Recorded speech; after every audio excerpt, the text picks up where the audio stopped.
Hello, everyone. How are you all doing? How are you all doing? Back here for another little presentation. Uh, of course, financial. Hope everyone is doing fine. Hope everyone is doing fine. Wanda Budgets and Beyond. So I'm going to be looking down while I read some of these notes. I saw an article from Katie Couric Media. I know most of the older folks are probably familiar with Katie Couric. And this article is entitled Talking About Money Doesn't Have to Be Taboo, and it's dated March 14th last year from Nadini Maharaj, a PhD. Sorry if I mispronounce your last name. But yes, talking about money doesn't have to be taboo, and it doesn't. And I want to start at the end of the article where it says, hmm, having honest conversations with friends about money can help break these taboos. You can decide with whom and how much to share. That is very critical. And of course, not sharing is a good thing also. And too, if you don't feel comfortable sharing any of your financial information with someone, then just don't do it. And this article is taken from a you're having friends and talking about money with friends, etc. And I'm thinking it's friends that you may have grown up with, and you are probably a little bit more than friendly with the person. Maybe they grew up, you might have went to school with them, you might have did sleepovers with them, maybe your families went on vacations together, something or another like that, where you had a lot of interactions with this person beyond their just being, an associate type thing. They were your actual friend, and you feel comfortable talking with this person about other things. And so now, as you grow up and you start to earn money, then you feel the need possibly that you want to discuss your financial situation with this person because they are a friend, a confidant, you have shared things with, and as far as you know, they have not told anyone, etc. They have not shared any information. So you decide you want to share information with them. And talking about money, like the article says, doesn't have to be taboos. Doesn't have to be taboo. And I wrote down some instances where it doesn't have to be taboo and it may be helpful and a needed thing. And of course, and I don't know why it wasn't the first thing that I wrote, but of course, with your children, you need to talk and discuss basic personal financial um, management with your children so that they can know how to handle money, how to use money, how to value money, the importance of money in everything. Of course, budgeting, saving, investing, etc. Purchasing a home, purchasing a car, all of that stuff, basic personal financial management. Help them to understand the value of a dollar and the thing with compound interest. It is right up there with breathing. I think someone said that. But yes, it doesn't have to be taboo. Of course, when you're talking to your children about money, you're teaching them, you're showing them also in two, then hopefully they take the lessons and they utilize them for good. And then if you have money yourself and you want to pass down your your wealth to your children, generational wealth. You want them to be in the know so that they can know how to keep that money and also how to add on to that money so that they can pass it down to their children and so on and so on and so on.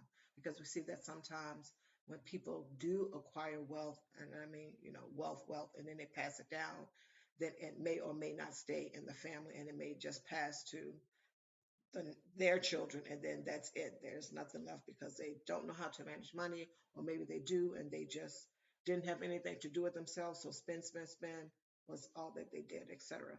So talking about money is a good thing. It's not taboo in this case because you want to teach your children how to be responsible with money, learn the value of money, saving, budgeting, and investing, all of that good stuff.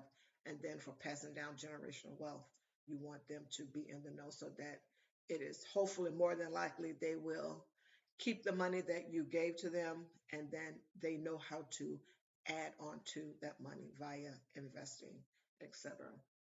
Another thing with someone is possible if you have a mentor from work or something like that, and it may be corporate or it could be other. Sometimes a lot of these jobs require that people have great credit, decent credit. So if your credit is in shambles, you have a mentor that person is going to tell you, hey, with this particular job or any job that you may have in the future outside of the current job, you need to have your finances together. You need to have your credit report, your credit score, all of that stuff together, because a lot of these jobs, not just the ones with the government that are that require a security clearance or anything like that. There are a lot of jobs that want to make sure that you are an honest person as far as they can tell with regards to your credit. If you go into debt, you're making a pledge that you will honor your debt that you will pay each and every month at the time that you said that you would do. So if you have a mentor, this may be some of the information that they tell you, etc. And if you want to share that you're having problems or issues with your financial situation, they may give you some needed advice so that you can straighten out your credit so that the next time you apply for a job or you apply for a job in-house, then that part of it will be okay. Also, competition, just healthy competition with someone else is a good thing, where you're talking about money doesn't have to be taboo, because it's possible you're on the outside looking in like, oh wow, they've amassed quite a fortune over here. I wonder how they did that. And of course, with a lot of folks, you can go online and see how they acquired their wealth, or maybe they just inherited their wealth, silver spoon in the mouth, etc. Trust fund, maybe some another like that.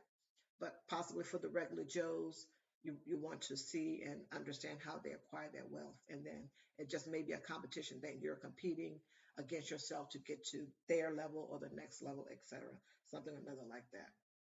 Or if you have a friend and that person is doing well, doing good, and you're kind of sort of watching and listening and learning from that person, and that is good. So you like competing, with yourself, and possibly not full on with the other person, but just that you're competing, trying to get to where they are, and you want to go beyond. Yes, of course, we're not doing anything illegal when you are doing that. So yeah. Also, in the article, it mentioned about if you are having financial problems or issues, and your friend may know this about you, etc. When you're going out to dinner or something other like that, and we've seen these videos online with regards to, they get the check, everyone ordered, it's one big check, and now who's paying what? I'm just paying for the salad that I got. I'm not paying for, the steak and the lobster and the shrimp and all these other things that folks got. I'm not going in half on that and all this stuff. That's how I am. And a lot of folks, when the bill comes, everyone is looking kind of panicky, like, who's going to do what with the bill? Of course, talking about money in advance, talking about this particular situation in advance. If you say, hey, friend, I'm only going to pay for what it is that I ordered, and I'm going to chip in on a tip. Let the person know so they know where you stand, and then you all go from there. But they know that this is what you're doing. Or, separate check, separate check. So talking about money doesn't have to be taboo with regards to that. But the thing is, you have to communicate to your friends and family, whomever it is, that, hey, this is how I'm rolling now. I don't have it, etc. And sometimes we will have those friends that um, their family is in a good position, so their family sets them up and put them in a good position, and they're able to uh, get the down payment for a home from their family member. And of course, you have to get out here and struggle and work to get yours, etc. And it becomes kind of sort of, for lack of a better word, unequal. In your brain is unequal, but it is what it is. So if the person that has the money and the wherewithal, or other people's money, their parents' wherewithal to get something, etc. You should not feel that you are inferior because you have to get out here and work 25 jobs just to try to, make the rent and all these other type of things. If the person is your friend, they know that you don't have the means, etc. And hopefully they're not throwing things in your face, etc. So yeah, talking about money don't have to be taboo. What else is you can also, like I mentioned before, you can also let them know that you are on a tight budget, and if they're trying to plan some type of vacation and they're doing a whole lot of eating out, and every time there's a holiday or a particular day in the month or something or another, and they're doing something and it involves spending money, that you're not able to do that. And you shouldn't feel as though you have to do something just because they are your friends and you don't want to miss out on the fun and all this other stuff. No, don't feel obligated to anything, which goes back to the first thing that I read. You decide who you want to share things with, and how much of something you want to share. Also, a mention in here because sometimes people will take a particular job and they love their job, but the job does not pay well. It could be a whole host of jobs. It could be a you could be a teacher, you're working in the social services, you're a social worker, social services, any of those type of things. You just love helping people. You love helping people get to the next spot or the next level in their life. You're bringing them from ground zero and you're bringing them up. You love that type of work. You love interacting with people, and those particular jobs do not pay a lot of money. So you may value that over having, you know, money, over your salary, over whatever the salary is. You may value that over having a large salary. And that is good. And sometimes your friend or friends may not understand that. And they don't have to. You can communicate such things to them. And if they accept it, fine. If they don't, then fine. And you just have to deal with it. It's your friend. If you want to break, not break up, but, you know, leave the friendship because of that, then it is what it is. So sometimes people have a different value system with regards to their career and the money that their career um, affords them, etc., than other people. So it is what it is.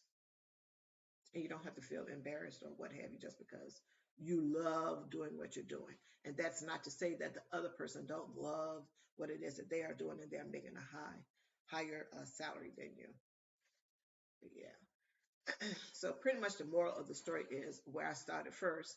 Just be careful with whom and how much you share of your personal financial information with, whether it's your friends, like this article mentioned, or family members, or just regular Joes, etc., that you are meeting out here. You don't have to share everything, and then some people just won't understand. Just like you're wanting to be a teacher or a social worker, or be in the social work field and just helping people because that is what you do. That is your passion, your calling, etc.